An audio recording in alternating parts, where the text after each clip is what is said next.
Hello guys, Andrew here. Welcome back to Drew Tutorial. And in this video, I'm going to show you how to clean your PC or laptop. So what you need to do guys is right click on the Windows icon. If you're using a Windows 11, just right click on it and go to settings. Now, once you open up settings, what's going to happen is that you want to click on system on the upper left hand side, and then you will be able to click on storage. So it looks like this. So you click on system, then scroll down, click on storage, and it's gonna need a moment, of maybe a minute or so, to actually load up your systems and the files and all these things. And to actually clean your PC is super easy. You can click on each section and you can see what you can delete, right? So that's what you want to do. You can also do the option here under storage management where it says cleanup recommendation, and you can click on that and it shows you how you can clean up. So it shows me that my recycle bin is full and downloads have some files as well, and of course system recover files logs. I can clean up all of these. So let's say I want to do this,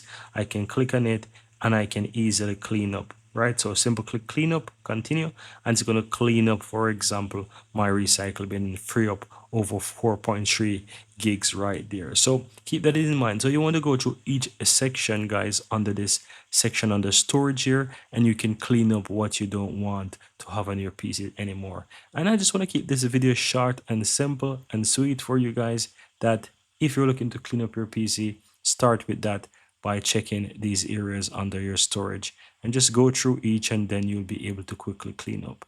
And yeah, just be patient and wait for it to clean up all these on your PC, and that's all that you have to do guys. Very easy and very simple.